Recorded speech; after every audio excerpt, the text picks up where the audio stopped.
Hello everyone, live with nature में आपका स्वागत है। मैं वंदना आपको फिर से मिलाती हूँ एक नए प्लांट से। इसके बारे में आप लोग हो सकता है जानते हो, अगर नहीं तो ये इतना अच्छा, इतना हार्डी प्लांट है। अगर आपने अभी तक कोई भी प्लांट नहीं लगाया है तो आप इस प्लांट को लगाकर अपनी जर्नी को स्टार्ट कर सकते हैं। बहुत नामों से ये जाना जाता है, बहुत सारी इसकी वैरायटी भी होती हैं। मैं इस पौधे को बहुत पसंद करती हूँ। इसकी मैं आज आपको इतनी सारी खूबियाँ बताऊँगी कि आप इसको लगाने के लिए मजबूर हो जाएंगे और अपने घर में इस पौधे को ज़रूर ही लगाएंगे। इसके बहुत सारी किस्में हैं, करीब 70 से 80 के करीब इसकी वैरायटी मानी गई है कि इस तरह से ये मिलता है। लेकिन ज़्यादातर देखने में मैंने 10-12 तरह का स्नेक प्लांट देखा है। मेरे पास भी ये 2 तरह का स्नेक प्लांट है। एक ये लॉन्ग लीव्स वाला वेरीकेटेड कलर का होता है। इसमें कई सारे कलर, कई सारे शेड्स पत्तियों में दिखाई पड़ते हैं। और इन पत्तियों की खूबी ये होती है कि जिस तरह से आपको आगे का पोर्शन होगा उसी तरह से पीछे का हिस्सा भी इसका दिखाई देता है।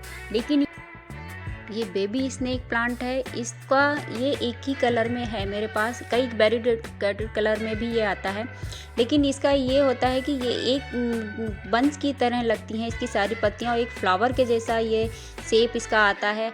हर टहनी में ये एक नई टहनी निकलती है। ये इसमें मिट्टी में नए नए स्प्राउट नहीं आते हैं, मिट्टी से आपका ये जड़ें बहुत सारी इसमें नहीं बनती हैं, लेकिन इसके एक टहनी में ही बहुत सारी टहनियाँ निकलती जाती हैं और ये फ्लावर के जैसे निकल आता है। तो ये बहुत खूबसूरत लगता है। लॉन्ग वाली जो ये हमारा स्नेक प्लांट है इससे ज़्यादा ये बहुत ऑक्सीजन रिच प्लांट है। आप जिस भी रूम में इसको लगाएंगे वहाँ का एटमॉस्फेयर ये बहुत अच्छी वाइब वाला रखता है, बहुत ही अच्छा वातावरण रहता है। और अगर कोई हेल्थ से संबंधित या कोई फाइनेंशियली प्रॉब्लम होती, निगेटिविटी होती है, यह इसको लगाने से वह भी दूर होती है, क्योंकि वास्तु के हिसाब से भी इसको बहुत अच्छा प्लांट मानते हैं। इसको लगाने से हमारे घर की, हमारे मन की जो निगेटिविटी होती है वो दूर होती है और इसको लगाना भी बहुत ईजी है। मैं आप लोगों को इस 2-3 तरह से लगाना बताऊंगी जो बहुत ईजी है। आपके का प्लांट 100% ग्रो करेगा। तो चलिए मैं बताती हूँ किस तरह से आपको लगाना है। तो बहुत इजी है इसको अच्छे से डिवाइड करना और लगाना। जैसे मेरा ये पॉट है, ये बहुत ज़्यादा भर गया था। जब तक आपका पॉट पूरी तरह से फुल ना हो जाए, पूरा रूट बाउंड ना हो जाए, तब तक आप इसको एक पार्ट से दूसरे पे शिफ्ट मत करिए, क्योंकि इस तरह से बार बार इसको पॉट में चेंज करना ये इस पौधे को पसंद नहीं रहता है। तो आपका अच्छा भला पौधा एकदम से खराब हो सकता है। तो ये आप जब तक पॉट भर ना जाए तब तक आप उसको चेंज मत करिए। देखिए कितनी सारी पूरी रूट से ब्लॉक हो चुका था और कई सारे पक्ष इसमें आ चुके हैं। बहुत सारे पौधे मैं चाहूँ तो इससे बना सकती हूँ, लेकिन मेरे पास ऑलरेडी बहुत सारे पॉट्स में लगा है। तो इस तरह से आप हल्के हाथों से इसकी जड़ों को अलग करके मिट्टी और रूट को अलग कर लीजिए। इसकी 1-2 रूट्स अगर डैमेज भी हो जाती है, कट भी हो जाती है, तो ज़्यादा टेंशन लेने की बात नहीं है, क्योंकि ये अच्छे से चल जाता है, सरवाइव कर लेता है। मदर टंग एक होती है, मदर रूट होती है, एक जो वो मदर प्लांट होता है। ये मोटी वाली जो जड़ गई है, ये मेरा ये मदर प्लांट है। इसके आसपास न्यू शूट्स निकल आए थे, बहुत सारे हो गए थे। तो ये इस तरह से आप बिल्कुल इसको अलग करके रूट के साथ लगा सकते हैं। और एक दूसरा तरीका है कि आप इसकी जो ये लीव्स होती हैं इसको कट करके लगा सकते हैं। एक अच्छी हेल्दी थोड़ी सी मोटी लीव्स को आप कट कर लीजिए। इस लीव्स के मैंने पहले बहुत सारे पौधे बनाए हुए थे, लेकिन इसमें ध्यान रखना है कि पतली जो हल्की लीव्स होती है उससे आप मत जनरेट करिए, उसको मत लगाइए, क्योंकि वो अच्छे से उस प्रोपोगेट नहीं होती है और नीचे से डैमेज हो जाती है, उसमें रूट नहीं जर्मिनेट होती है। तो उसको आपको नहीं लगाना है। एक नॉर्मल सॉइल ले लेनी है। बहुत लोग तरह की बताते हैं कि मिट्टी में आप कंपोस्ट मिलाएं, आप सैंड मिलाएं, और कुछ भी नहीं मिलाना है। मेरे इतने सारे पॉट लगे हैं, मैंने बहुत से पॉट में लगाया, कभी भी कुछ भी नहीं मिलाया। अगर आपके पास कुछ हल्का सा कंपोस्ट या सूखी पत्तियाँ या किचन वेस्ट हो, आप उसको लगा लें बस। तो आपको बस ये ध्यान रखना है, लीव्स से अगर आप लगा रहे हैं कि जो ऊपर का हिस्सा लीफ का गया था वो ऊपर की तरफ रखना है और जो नीचे का हिस्सा था वो नीचे की साइड से ही रखना, चाहे जितने आप उसमें कट्स लगा लें। तो 4-5 इंच का एक आप लगा के उसमें मिट्टी पे हल्के हाथों से सिर्फ आपको रख देना है।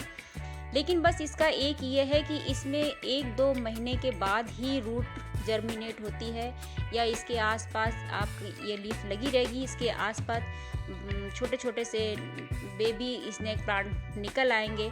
तो इसमें जो है टाइम बहुत ज़्यादा लगता है। और लेकिन अगर आपको नहीं कहीं से मिल पा रहा है तो आप एक लीफ से लगा सकते हैं, क्योंकि उसके बाद फिर बहुत से पौधे जल्दी जल्दी मल्टीप्लाई होते जाएंगे।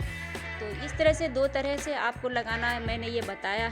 और इसको आपको हल्के सेमी शेडी एरिया में ही रखना है, धूप में नहीं रखना है, क्योंकि धूप में ये पौधा ख़राब हो जाता है, इसकी पत्तियाँ ख़राब हो जाती हैं, येलो पड़ने लगती हैं और आप समझ नहीं पाएंगे कि इसमें है पानी की प्रॉब्लम है। आप इसको फिर पानी ज़्यादा देंगे तो फिर ये पौधा डैमेज हो जाता है जल्दी।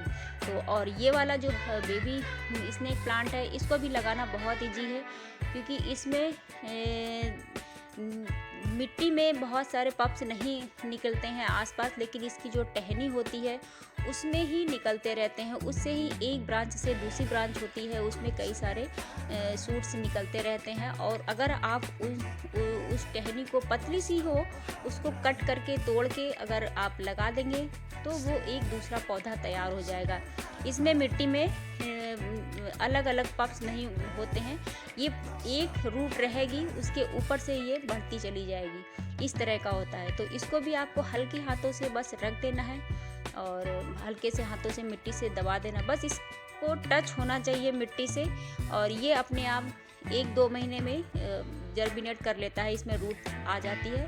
फिर आप इसको दूसरे किसी बड़े पॉट में लगा सकते हैं। तो आपको सबसे ज़्यादा समझना है कि आप मिट्टी किसी भी तरह की ले, अगर आपके यहाँ की ज़्यादा चिकनी मिट्टी है तो आप उसमें सैंड मिला सकते हैं। सैंड अमूमन भाषा में हम लोग बोलते हैं बालू को। कई बारी लोग सैंड नहीं समझ पाते हैं कि सैंड क्या है, तो हम जो कंस्ट्रक्शन के काम में यूज़ होती है वो बालू, उसको हम लोग इसमें मिलाने की राय देते हैं। बाकी ये किसी भी आप नॉर्मल सॉइल में लगाएंगे ये अच्छे से चलेगा। सबसे ज़्यादा ध्यान देने वाली बात होती है इसकी वाटरिंग की। तो आपको इसमें पानी बहुत कम देना है। समर में इसका थोड़ा सा ग्रोइंग पीरियड होता है, तो इसमें ये बहुत अच्छे से ग्रो करता है, बहुत अच्छे से चल जाता है। लेकिन विंटर में ये अपने डॉर्मेंसी पीरियड में होता है, तो इसमें आपको पानी का बहुत कम यूज़ करना है। अच्छा, अब मैं तीसरा तरीका बताती हूँ कि आप इसको पानी में भी लगा सकते हैं। जी हाँ, वैसे तो इसको वाटरिंग बहुत कम पसंद है, लेकिन इसको ज़्यादा पानी नहीं चाहिए, लेकिन ये पानी में भी अच्छे से सर्वाइव करता है और उसमें रूट डेवलप हो जाती है।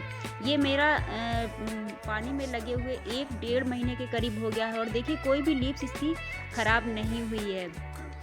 तो कुछ छोटी सी बात बस इसको याद रखने के लिए काफ़ी है। तो बाकी ये बहुत अच्छे से ग्रोथ करता है। तो आप लोगों को मेरा ये वीडियो कैसा लगा? अगर अच्छा लगा हो तो लाइक कीजिएगा और सब्सक्राइब कीजिएगा, और मिलती हूँ मैं नए वीडियो के साथ। तब तक के लिए बाय बाय। थैंक